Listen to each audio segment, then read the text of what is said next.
आज के हमारे गेस्ट हैं इंडिया के टॉप आयुर्वेदिक एक्सपर्ट सुभाष गोयल जी, जो पिछले 30 सालों से आयुर्वेदिक नुस्खे और नेचुरोपैथी की मदद से लोगों की जिंदगियां बदल रहे हैं बिना किसी मेडिकल बिल, सर्जरी या फिर दवा के। इनके पास आपकी ऑलमोस्ट हर प्रॉब्लम का सॉल्यूशन है और इनके बताए गए नुस्खे आपको आसानी से अपने पास की पंसारी की दुकान से मिल जाएंगे। जैसा मुझे पता चला कि आप रोज़ के इतने सारे आपके पास लोग आते हैं अपनी अलग अलग प्रॉब्लम्स को लेके, कोई स्किन की प्रॉब्लम, कोई वज़न की प्रॉब्लम, डाइजेशन की प्रॉब्लम, और आप उन सबको सॉल्यूशन देते हो। और सबसे बड़ी बात है कि एकदम देसी उपाय, देसी इलाज, बिना किसी दवाई के, बिना किसी मेडिकल बिल के।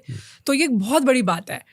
तो सर, जैसे अभी आपने बताया आप 61 ईयर्स के हैं, आपने बोला आप 18 आगे कर लो, चाहे 6 पीछे कर लो, कोई दिक्कत मुझे है नहीं। चलो, कैलेंडर एज 61 है। बाकी तो आपकी जो एनर्जी है वो पूरा पता चल ही रहा है कि आप में पूरा जोश है अभी भी। जिस तरह से आप ऊपर वाले की काम कर रहे हो, ट्रैवल कर रहे हो, आपने बताया आप हर हफ्ते चंडीगढ़ से दिल्ली आ रहे हो। मैं ना मैडम एक्चुअली बाबा दीप सिंह जी को मानता हूँ। मतलब कहने का, बाबा दीप सिंह जी के साथ जब मैं जुड़ा तो मेरे को हर वक्त प्रेरणा मिलती है कि जो एक इंसान थे वो, जो एक इंसान ऐसे गर्दन हाथ पे रख के और इतना बड़ा खंडा लेके एक चीज प्रूव कर गया कि अगर हिम्मत है तो इंसान सब कुछ कर सकता है। अरे भाई, हमने गर्दन थोड़ी ना काटी है, हम तो ऐसे सेवा कर रहे हैं कि उसने हमें शक्ति दे दी कि काम करो। तो जब भी मेरे पे कोई प्रॉब्लम आती है, मैं उसको अपना सब कुछ मान के, जान के हौसला मिलता है कि यार, एक इंसान ने ये ठान लिया था कि मैं अपने गुरु के चरणों में शीश जाके दूंगा, तो उन्होंने जाके हरमंदिर साहब में अपना शीश रखा और इतनी दूर तक अपना शीश लेके जाना, खंडे से लड़ाई करते जाना। ऐसी शक्तियों को अगर आप मानते हो मैडम, तो मुझे नहीं लगता कि आप कभी जिंदगी में बूढ़े हो जाओगे या हिम्मत हार जाओगे। तो इसलिए थोड़ी शक्ति रहती है अंदर। क्या बात है, क्या बात है, कमाल है। मैं आपके थोड़े से प्रैक्टिकल उसमें साइड में आती हूँ, जिससे एक्चुअली लोग भी इंस्पिरेशन ले सकें। तो आप मुझे बताइए, आप इतने सालों से आयुर्वेदा फॉलो कर रहे हो, प्रैक्टिस कर रहे हो और लोगों को सिखा रहे हो, उनका इलाज कर रहे हो। आई एम श्योर आपने अपने लाइफस्टाइल में ऐसी बहुत सारी चीज़ें उतारी होंगी। आपका जो मॉर्निंग रूटीन है वो क्या है और वो किस तरह से आपके नेबर के मॉर्निंग रूटीन से अलग है? अभी जैसे लाइफस्टाइल डिजीज ने बहुत बड़ा अपना दायरा बना लिया। लाइफस्टाइल डिजीजेज जैसे हैं, किसी को थायराइड हो जाता है, किसी को शुगर हो जाती है, डायबिटीज़ हो जाता है, और किसी को हार्ट की प्रॉब्लम। ये हमारे लाइफस्टाइल की देन है।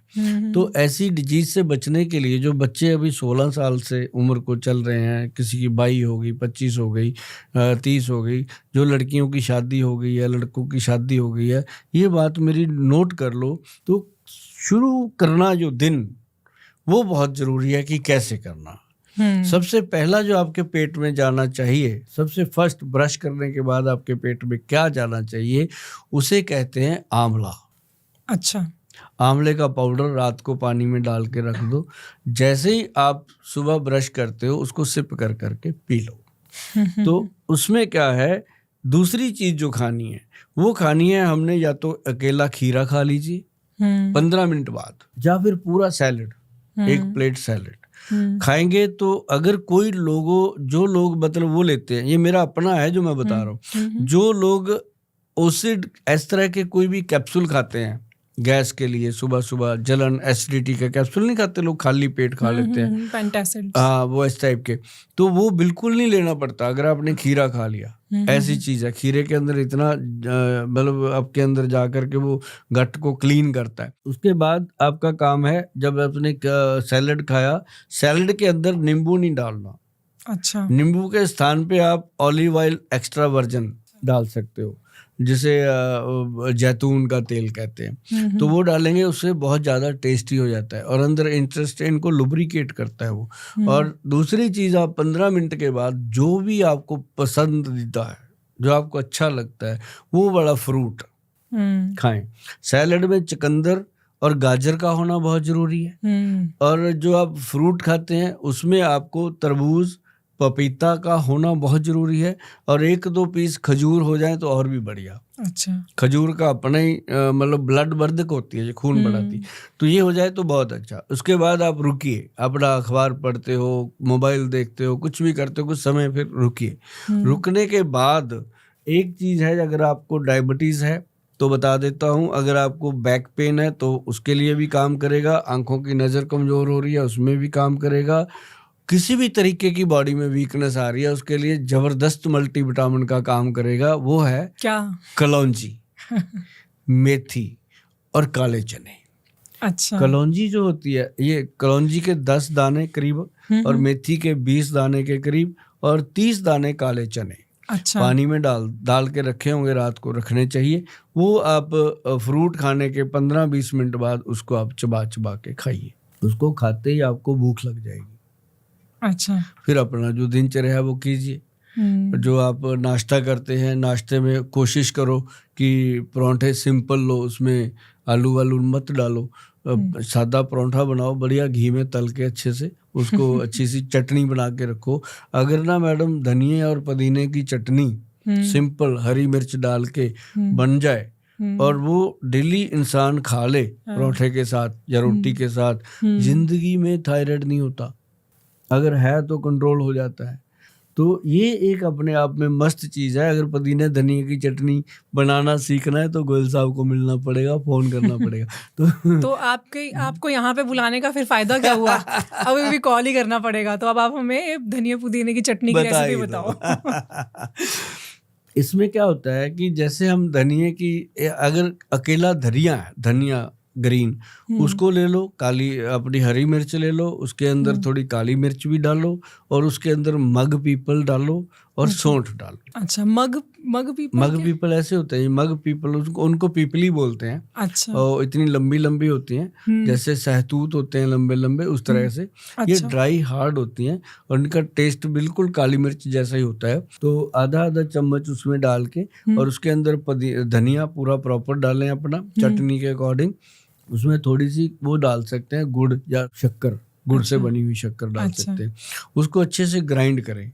अपना नमक मिर्च मसाला जैसे डाल रहे हैं वो डालें, लाल मिर्च ना डालें उसमें। और ये आपके लिए इतनी टेस्टी बनती है जी चटनी, अभी भी मुंह में पानी आ रहा है, हम तो खाते रहते हैं रोज।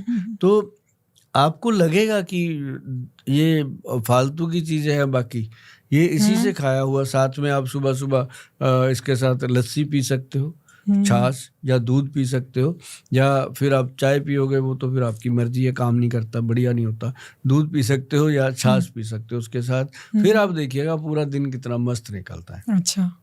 उसके बाद उसी समय पेट भर के खाओ, खा के अपने काम पे जाओ और काम पे जा कर के उसके बाद 2-3 घंटे कुछ मत मुंह में डालो। जैसे ऑफिस जाते आदमी कहता है चाय लाओ, ये लाओ, वो लाओ, नहीं करो। तो उसके बाद फिर 3-4 घंटे के बाद जो आपका लंच है, लंच खूब डट के करो और जो डिनर है वो बहुत हल्का, या कोशिश करो कि ना ही करो। तो आपने बोला लंच अगर करना है ऑफिस में तो कुछ लाइट, नहीं तो स्किप भी करें, ब्रेकफास्ट अच्छे से लंच हैवी करें, डिनर बिल्कुल स्किप। अच्छा, डिनर स्किप। डिनर जो है, जैसे ना डायबिटिक पेशेंट होते हैं कई, वो आके कहेंगे कि गुल साहब सुबह जब हम टेस्ट करते हैं खाली पेट, शुगर बहुत बड़ी होती है, जब हम 2-3 घंटे बाद करते हैं तो दूसरी वो खाना खा के वो उससे कम होती है। जब मैं उनसे पूछता हूँ कि रात को क्या खाया था, तो बताते हैं खूब डट के खाया था, तो वो सुबह तक डाइजेस्ट नहीं हुआ, वो शुगर के रूप में आ रहा है। रात को अगर आपने अपना सही लेवल चेक करना है शुगर का, जब लैब में जाते हैं लोग टेस्ट करवाने के लिए शुगर, तो रात को 6 बजे के बाद मुंह को सी लें और सुबह 6 बजे टेस्ट दे दें, एक्यूरेट रिपोर्ट आती है। अच्छा। तो ये एक जरूरी है कि दिनचर्या जो है आपका, दूध आपके जीवन में होना चाहिए। दूध के अंदर हल्दी मिला के लो, हल्दी लो, उसके अंदर थोड़ी सी हींग डालो और थोड़ी सी काली मिर्च डालो। अच्छा। वो वाला दूध अगर पीते हो ना मैडम, सचमुच ये पेन किलर का काम करता है। जो महिलाएं रसोई घर में खड़ी खड़ी थक जाती हैं, काम करती हैं पूरा दिन, चाहे वो घर की गृहिणी है चाहे वो काम वाली है, तो एक शरीर है ना महिला का, काम तो वो करते हैं, थक जाते हैं, तो उनके लिए भगवान की दी हुई ये संजीवनी पेन किलर है। दूध के अंदर डालो हल्दी, पंचम हल्दी मिल जाए तो और बढ़िया, और नहीं तो उसके अंदर साथ में हल्दी के अंदर वो डाल दो अपना काली मिर्च और हींग, कमाल कर जाता। कुछ लोगों को आजकल दूध नहीं सूट करता। पहले के ज़माने में तो ग्लास भर भर के और फुल क्रीम मिल्क, ताज़ा गाय के भैंस का निकला दूध पीते थे, मगर आज तो डबल टोन दूध पीने के बाद भी लोगों को डाइजेस्टिव प्रॉब्लम हो जाती है या सूट नहीं करता, चेहरे पे पिंपल हो जाते हैं, डॉक्टर भी मना करते हैं, तो क्या सोल्यूशन है फिर इसका? हाँ, इसके लिए जो मैंने बताया, हल्दी वाला दूध पीना चाहिए, उससे काफ़ी फ़ायदा मिलता है। फिर भी नारियल का दूध निकालो, नारियल का दूध निकाल के उसको पी सकते हैं, वो कभी नुकसान नहीं करेगा, क्योंकि नारियल में खुद भगवान शिव शंकर भोलेनाथ का वास है। ये ऐसा किताब में लिखा है कि उसमें रहते हैं वो भोले बाबा, क्योंकि नारियल जो है उसके अंदर जटाएं हैं, उसके अंदर खोपड़ी है, खोपड़ी के अंदर कितना नरम बाल है, फिर उसके अंदर पानी है, देखो कैसे बनाया भगवान ने जी। और उसकी एक एक चीज यूजफुल है। आपने कभी सुना है मैडम, जो नारियल के ऊपर बाण होता है, फूस होता है, वो किसी काम आता है? बहुत काम आता है उससे, है ना? सब चीजें बनती हैं, बहुत चीजें बनती हैं, लेकिन वो उन महिलाओं के लिए रामबाण है जिनको पीसीओडी का प्रॉब्लम हो जाता है। अच्छा, हाँ, कैसे यूज कर सकते हैं? मैं बताता हूँ उसको। जैसे कई महिलाओं को वाइट डिस्चार्ज की प्रॉब्लम होती है, उस नारियल के फूस को जला देना है। अच्छा, जैसे मान लो एक 5-6 किलो फूस ले लो, उसको अग्नि लगा दो, जला दो। अच्छा। जब वो जल जाता है तो वो मुश्किल से 200-300 ग्राम उसमें से मिलता है पाउडर, अपने को भस्म हो गया, उसको कपड़े में छान के जो नीचे बचा है वो ले लो, अब बाकी फेंक दो। अच्छा। तो वो जो पाउडर है, अगर उसका आधा चम्मच कोई भी लेडी को ऐसी प्रॉब्लम है वो लेना शुरू कर दे रात को, चावल के धोबन के साथ। अब चावल का धोबन क्या है कि जैसे ये इतना बड़ा गिलास है, उसके अंदर 4 चम्मच चावल डाल दो कच्चे, उसको पड़ा रहने दो 3-4 घंटे, फिर वो चावल उसके अंदर मसल दो। अच्छा। मसल के वो जो पानी के अंदर चावल का वो बचा ना, पॉलिश उतर गया सारा, तो चावल निकाल के फेंक दो बेशक, तो वो पानी वो पीना है। अच्छा। उस पानी के साथ वो नारियल के फूस का जो भस्म बना, जो राख बनी, वो खाना है मैडम। और मैंने मतलब लाखों क्या करोड़ों महिलाओं को ये मैसेज दिया हुआ है और सभी ठीक है। और अच्छा। किसी का कंप्लेंट नहीं है। वो कहते हैं सर ये जरूर होता है कि 2-3 साल बाद दोबारा हो जाता है, हम फिर बना लेते हैं। मैं कहा इसमें क्या फर्क पड़ता है? तो लेकिन वो चीज से बच जाती हैं जो एक बहुत बड़ी प्रॉब्लम है, बीमारी लगती है उसके साथ, तो ये सिंपल चीज बचा लेती है उसको। कितना रेगुलरली इसको लेना होता है फिर? 20-25 दिन लेके छोड़ दो। कैसे काम करता है ये? इसका सिंपल सा फंडा होता है जी। अब होता क्या है कि जो लिकोरिए की प्रॉब्लम है, ये लीवर की गर्मी होती है, और जो गर्मी को शांत करता है वो नारियल फूस का जो हमने निकाला इसका, ये कोई छोटी मोटी चीज़ नहीं है, ये सदियों पुराना ये फार्मूलेशन है कि महिलाओं के अंदर जितनी भी ये प्रॉब्लम होती है वो उसको ऐसे ख़त्म कर देता है जैसे आप ना डिटर्जेंट से कपड़े को वॉश करते हो। अच्छा। कि वो कपड़ा साफ हो गया, ऐसे करके अंदर से ये उसका जो सिस्टम है उसको कम्प्लीटली क्लीन कर देता है। वापस हम आपकी वो दिनचर्या पे आते हैं। जैसे मॉर्निंग रूटीन आपने बताया कि सुबह उठते ही सबसे पहले क्या लें, इस तरह से कोई इवनिंग रूटीन भी है, नाइट रूटीन, मतलब सोने से पहले किस तरह के कुछ टिप्स, कुछ नुस्खे जो आप पर्सनली फॉलो करते हो? सोने से पहले ना जी 2 घंटे लगा लो कि सोने से 2 घंटे पहले जो भी खाना है हल्का फुल्का खा सकते हो। जो लोग रात को कई बार कोई तली हुई चीजें खाते हैं या जलेबी वगैरह खाते हैं, उनको नहीं लेना चाहिए। कई लोग ऐसे हैं जो रात को आइसक्रीम खाते हैं या कोई ऐसा फलूदा वगैरह खाते हैं, बाहर जाके घूमने जाते हैं, ये रात को नहीं लेना चाहिए, लंग्स को खराब करती हैं चीज़ें। अगर उसको रात को लेना है, मैं एक चीज़ बता देता हूँ, बहुत ही मस्त चीज़ है, मैं भी लेता हूँ। बेसन का 1-1.5 चम्मच लो, उसको अच्छे से पानी में ऐसे घोल दो, थोड़े से पानी में घोलना कि वो घुल जाए। कच्चे बेसन को? हाँ, कच्चा बेसन, सिंपल। अच्छा। कोई भुनाई नहीं करनी, सीधा भून दो उसको। भून के उसको फ्राई पैन में ही डाल के मिक्स करो, मिक्स करके उसको अग्नि पे चला दो और उसके अंदर 1 कप दूध डालो। अच्छा। पूरा, और उसको फिर पकाओ। दूध में जब वो पकता है ना, जो खीर जैसा हो जाता है, उसमें शीरा के जैसा बन जाएगा। हाँ, उसमें कोई भी मीठा डालो जो आपको पसंद है। यदि आप डायबिटिक नहीं हो तो उसमें मीठा डाल सकते हो, तो वो डाल के उसको पी लो रात को। और एक तो सुबह आपका जो गला है ये इतना मस्त होगा कि अच्छी आवाज निकलेगी और दर्द नहीं होगा कभी गले में। और दूसरी चीज क्या है कि आपके नोज का इन्फेक्शन, जिनको सुबह उठते ही छींकें लग जाती हैं, 50-50, 100-100 छींक मार देता है इंसान, पागलों की तरह दिमाग हो जाता है, ऐसे लोगों के लिए ये रात को अच्छी नींद लाने के लिए। और सोने से पहले अगर पैरों को और हाथों को तेल लगाए इंसान, और जैसे पूरे ऐसे ऐसे करके नाखून में तेल लगाना, पैरों में तेल लगाना, ये जो चीज़ें होती हैं इसमें तो नींद अच्छी आती है और सुबह तक मतलब शरीर भी इतना सुंदर बन जाता है। क्योंकि आप दीवार पे अपना सिर रख के ऐसे निशान लगा के रात को सो जाओ, सुबह जब आप उठते हो तो आधा इंच ऊपर होता है, क्योंकि बॉडी फैलती है जब आप सोते हैं। ये सबका ही होता है। तो बस थोड़ी देर बाद फिर वो, कई बार होता नहीं ऐसे अंगूठी निकलती नहीं है, फंस जाती है सुबह सुबह, थोड़ी देर में फिर वो निकलती भी है, तो बॉडी रिलैक्स हो जाती है। बड़ा सिंपल सा है जी, रात को बहुत ज़्यादा चीज़ें बॉडी को तकलीफ ना दो जब ये सोने लगती है। और अगर वो तेल कहीं गलती से तो नहीं, मन बना के कोई औलाद, कोई बेटा अपने माता पिता के पैरों को लगाए तो घर का माहौल ही अलग हो जाएगा। वैसे ही अलग हो जाएगा माहौल, ऐसे ही अलग हो जाएगा। आजकल तो कोई इस तरह का पूरा रूटीन फॉलो नहीं करता है, पर ये अब हम जब शेयर करेंगे तो इसमें से जितना हो सके लोग उतना फॉलो कर लें, जितना जिसके लिए पॉसिबल है। मैं तो लोगों को कहता हूँ, मेरे को सुनने के बाद अगर 10% भी मेरी बात मान लोगे तब भी काम हो गया। अच्छा, आपने बीच में बात की थी डायबिटिक लोगों की या फिर जिनको मीठे की आदत है। बहुत लोग मीठा छोड़ना चाहते हैं मगर चाहते हुए भी वो नहीं छोड़ पाते। चीनी वाली चाय या खाना खाने के बाद जो एक मीठा खाने की क्रेविंग होती है, इसको दूर करने के लिए कुछ आयुर्वेदिक कोई टिप, कोई सॉल्यूशन है आपके पास? मीठा खाने की जिनको आदत है, जब शुगर हो जाती है ना मैडम, हाँ जी, तो सच में वो डर जाते हैं, छोड़ देते हैं। मीठा जो है, मैं उनको बोलता हूँ कभी भी नहीं छोड़ना चाहिए। मीठा अगर छोड़ना है, अब हम ये थोड़ी कहते हैं कि भाई जहर नहीं खाना, इसका मतलब ये थोड़ी कि कड़वी चीज भी नहीं खानी, है ना। तो मीठा नहीं छोड़ना, चीनी छोड़ देनी है, और जो प्रोसेस मीठा है और मीठे से बनी हुई मिठाइयाँ, चीनी से बनी हुई मिठाइयाँ छोड़ देनी है। अब लोग कहते हैं शुगर फ्री, ये शुगर फ्री कुछ नहीं होता। शुगर तो हर चीज़ में है। अगर आप नमकीन खा रहे हो, मैं आपको बताता हूँ कि आप किसी को, पेशेंट को शुगर है, उसकी शुगर 200 मान लो, अभी वो टेस्ट करके बैठा, 200 आ गई उसकी ब्लड में, तो वो नमकीन का पैकेट दे दो उसको खाने को, उसके आधे घंटे बाद कर लो, बड़ी होएगी, उससे बढ़ जाती है। तो ये नहीं होता कि मीठा खाने से बढ़ती है। मीठे में गुड़ खा सकते हैं अगर आपको असली गुड़ मिलता है, खजूर खा सकते हैं आप, देसी जो बूरे वाली खांड होती है वो खा सकते हैं, उसमें कैलोरीज नहीं होती।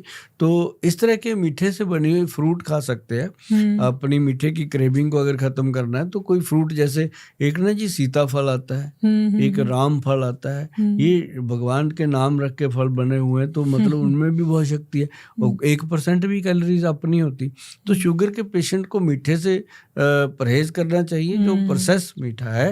और जो मेथी दाना, कलौंजी और चने बताए थे ना जी मैंने, भिगो के रात को सुबह खाने के लिए, ये सचमुच डायबिटीज लेवल को डाउन कर देते हैं, कम कर देते हैं, और ये बहुत मदद करते हैं उसके अंदर। और शुगर की बहुत सारी दवाइयां हैं। नहीं, हमारी बेस्ट विशेस आपके साथ हैं। बिल्कुल चाहिए। आज आपने इस पॉडकास्ट के थ्रू लोगों को, मैं कहूँगी कि सुखी बनाया, क्योंकि कहते हैं ना पहला सुख निरोगी काया। तो आपने जो आज विजडम, ज्ञान जो सब बांटा है यहाँ पे, वो बहुत ज़्यादा अनमोल है, वो बहुत वैल्यूएबल है। और मैं उम्मीद करती हूँ कि हमारी ऑडियंस ने ज़रूर कुछ ना कुछ सीखा होगा। और जैसा आपने कहा था कि 10% भी अगर सीख के वो चले जाएं तो उनकी ज़िंदगी बहुत ज़्यादा बेहतर हो सकती है। बिल्कुल। तो आई होप उनकी लाइफ बेटर होगी इसको सुनने के बाद। बच्चे सिर्फ हल्दी खाना शुरू कर दें रात को, थोड़ी सी ऐसे, और एक त्रिफला पाउडर खाना शुरू कर दें, मैं समझूंगा मेरा काम हो गया। जैसे मैंने जिंदगी को जिया मस्त, वैसे जिएंगे बच्चे, जिएंगे वो। नहीं, आपने एक्चुअली हर एक एज, हर एक स्टेज और हर एक प्रॉब्लम के लिए कुछ ना कुछ दिया है आज, कुछ ना कुछ हर एक इंसान के लिए दिया। तो जो भी लोग हमें सुन रहे हैं, आई एम श्योर उनको अपनी प्रॉब्लम का सोल्यूशन आज मिला है डेफिनेटली। आज आपके साथ बात करके मुझे एक बात की खुशी हो रही है कि मैंने लोगों के अंदर एक सी वक्तौन को लेके जो भ्रांति थी उसको दूर करने की कोशिश करी है। मिथ्स जरूर दूर होने भी बहुत जरूरी है, कि ऐसा ना हो कि कहीं ऐसा कल को हम लेने के देने पड़ जाए। तो सी वक्तौन खाओ और पंसारी से लाओ, रात को पानी में डालो, खाते रहो, नहीं तो फिर सी वक्तौन विद चिया सीड कैप्सूल खाओ, बस, और कुछ नहीं। मैं एक्चुअली चाहती हूँ कि लोग जो भी अब आज की इस डिस्कशन को सुनने के बाद अपनी ज़िंदगी में जो भी उतारने वाले हैं, जो भी फॉलो करने वाले हैं, वो कमेंट करके ज़रूर बताएं, ताकि हम भी उनके कमेंट्स पढ़ेंगे, हमें भी अच्छा लगेगा। दिल खुश होगा कि कुछ आज उनको फायदा हुआ। अगली बार दिल पे ही बात करेंगे। ठीक है, डन। ये तो बहुत इंटरेस्टिंग टॉपिक होगा। Thank you sir, thank you so much once again आपके टाइम के लिए और इतनी सारे ज्ञान के लिए। गुंजन मैडम, आप भी सदा ऐसे ही महकते रहो, चमकते रहो, ऐसे ही हमारे जैसे लोगों को बुला के पब्लिक की सेवा करते रहो। हम आपके लिए दुआ करते हैं। Thank you so much, thank you.